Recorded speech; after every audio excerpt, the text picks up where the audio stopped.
some point in your life, you've got to stop fighting. Even if it's a good fight. Even if it's worth it in some ways. You got to know when to fold them.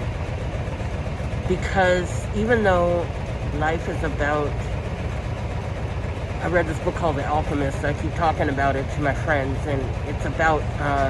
the moral of the book, what I took away from it is... It's about the lesson. It's about the journey rather than the destination more so. But sometimes in the journey you got to reassess like where you're at and like exactly what what it's costing you in the long run to get there. And if you need to maybe change your destination, or if you need to not have a destination for a minute and just coast.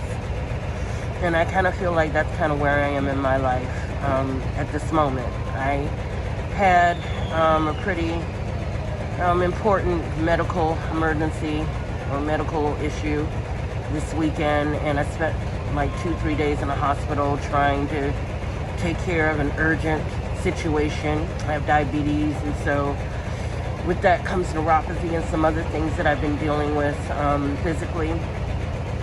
All in the while, ironically, like my blood sugar has never been more healthy, my exercise and my eating habits all on point, but nevertheless this problem came up and I was in the hospital trying to get it rectified. And until that situation got to a point where it was just being in the hospital and the treatment I felt like I was getting, and a lot of the things that were happening in the hospital, or better still not happening, just were not agreeing with me at all, to the point where it was causing more stress to my mental health than even the physical problem that I had when I came in there. In fact, the physical problem, which was, I might as well just be clear, it's like my toe. When you have diabetes, you got to be careful about your feet because you don't know if your digits are going to be infected and have to be lopped off at any point. And so it looked like the toe was infected, and the steps that they were trying to take to rectify it, it was just a fucking shit show. And so I was in there to get antibiotics. They couldn't get that together. I was giving conflicting information. In the meantime, I'm dying. Nobody likes to be in a hospital, but I was willing to gut it out. But it was just too long of a story to get into. But I just didn't need to be there anymore, and I made the decision that I was gonna go out, and just contact my main podiatrist when I got out, get my medical records from the hospital, and then take as best care of it as I can. And whatever's gonna be is gonna be. So I'm being responsible. I'm gonna go to my medical professional. But anyway, the point is I got out of that situation, even though conventional wisdom or whatever would say, oh no, you gotta stay. They're healthcare professionals. I didn't see hardly a fucking thing professional about that. And all I did see was that basic stuff that I would need wasn't getting met. Like medicines that I take every day weren't given to me on time. My fucking foot wasn't wrapped. I mean, there were a lot of things that were stressing me in that situation. So I got out of it and I removed myself from it, and I came home and I did the best I could, and I was responsible, and I called to follow up with my podiatrist, and I'm going to go on the next steps to continue to take care of my feet. So that's, one example of just knowing when to say when, even if you're on a righteous path, even when you're on your way to do the right thing and you're taking the right steps, to like just be able to stop and just say, I need to reassess, you know what I mean? Like, is there another way to skin this cat? Or does this cat need to be, and I hate that analogy, by the way, I'm not about violence against animals or anybody, but like, is there another way to get this done? Or does it need to get done? Does it need to get done now? And you just need to take a beat, because life is just a bunch of seconds, each of which, if you believe in God as I do, you're blessed to have. And there's no point in spinning yourself in vain, going through unnecessary shit, you know what I mean, and stressful shit that are making you miss out on things that give your mind peace and give your heart joy. So now I'm sitting here and I'm in the laundromat on my lunch break at work, and my I'm thinking about my kid. And, he's at an age, he's 18 now, and, I was looking at a bunch of nostalgic videos, videos like I'm an 80s kid, a Gen Xer, and I found myself tripping through Remember When as Tool, one of my favorite bands, one of their lyrics says. And, just thinking, wow, it really was awesome, like being young back then and just kind of not being shit. There was always shitty things that were going on, like in the world. And my son and I actually talked about whether or not, there have always been this much shitty stuff going on in the world, or is it just that we've become more aware of it because of the internet and technology, or is it a little bit of both? Like, we see isolated shitty things that have happened, but then those things reverberate and repeat themselves. Reverberate. And so it leads to more shitty stuff because we see things online and then we get that ingrained in our psyche and our behaviors, and then that's what happens. And so all that to say, I kind of feel like we're all a victim of that, and so, the thing to unplug and like to do something else other than be online, I mean, contrary to what I'm doing now, is a real thing. You got to remove yourself from it. Even in the quest to get good information, you got to just step up and take a break. And so I'm talking to my kid, and my kid is just like, I don't want to judge him. I mean, like, I think that in my vantage point, though, I'm just like, damn, when I was at his age, I mean, if I kind of knew what was coming and the fuck-ups that I was going to make, like, I would have done things a lot better. But I see his processes, or sometimes lack that or thereof, of doing things, and I'm like, dude, oh my God. You're like, you're doing it wrong. Like, you know what I mean? You're not doing it in the best way, in the way that's easier. And if I had known that when I was your age, or my mom, I'm sure, told me stuff, then I would have totally done it different and saved myself a lot of grief. And so, like, this morning, it was a trip, because I was just telling him, I looked at his grades just now. He's about to graduate, God willing, in a couple of months. And I'm like, dude, why are you late for class? And I looked at his grades, they're not great. And I sent him a text and I said, look, I notice your grades are bad. I'll help you as much as you want to be helped.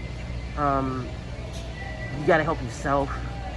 And that's probably the best parting advice I could give him. Like, if what you are doing, even if it feels good for the moment, and if you know that it's going to result in something that is going to fuck you up, then stop doing it. Or if you're doing something and you're trying as you might to get something done and accomplish something, and you're banging your head against the wall, then don't do it for a while. You know what I mean? Leave it alone, let it go, or find another approach to doing it.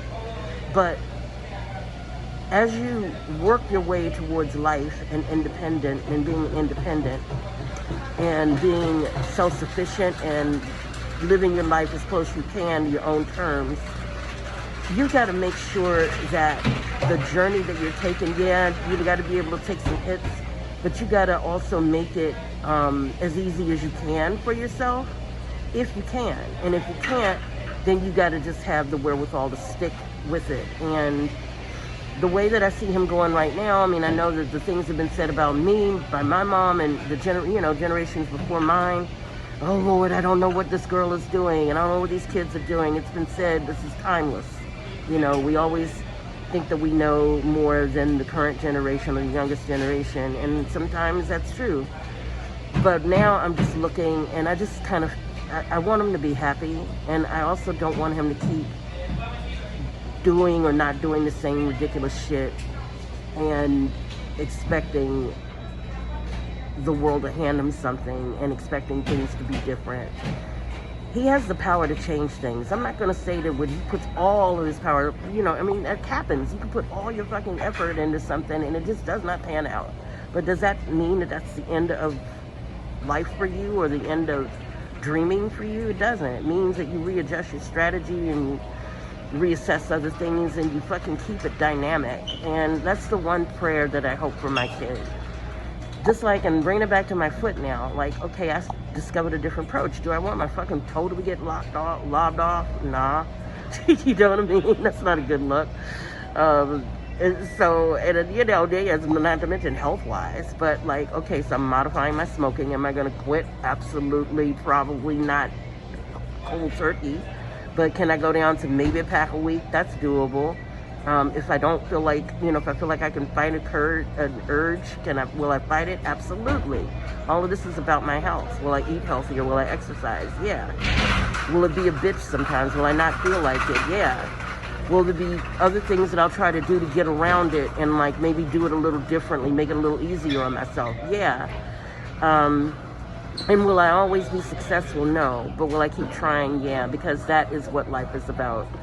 Moments at a time that you accumulate, and you just try to make those moments as productive and as positive as possible. Know that you can't change the world. You can't even probably change yourself as much as you'd like to, but you can change little parts of things in your life that can make your life like way like beyond bearable, but like, you know, like actually happy and in a peaceful place where you're not so stressed out. You look around and you forget how pretty the sky is, or like how dope a song is, you know what I'm saying, or how good a french fry is, or some shit like that. You know, nothing is worth being so consumed over and obsessed over, or being so resolved and over and depressed and finished with, that you've got to like change your life, or you've got to be miserable. I don't even know if that last part of what I said makes sense, but what I'm getting at is just live your moment, live your life. Sometimes when you feel like shit's overwhelming, stop, look at what you're doing real quick and say, all right, let me just do something else, including stop all of this for a minute and just focus on something else and just revisit this shit incrementally. And that's what I'm starting to do. And this is my journal entry for today. I might post it on YouTube. Maybe it'll help someone. But this is part of that. Like, I'm just thinking about him and thinking about everything I've been through the last couple of days. I'm like, yeah, I think this is a good thing to talk about. And this is part of my process of maybe figuring things out, or at least figuring out as much of it as I can before I leave here. All right, well, so I hope it helps if I decide to post this. But y'all be blessed and take care.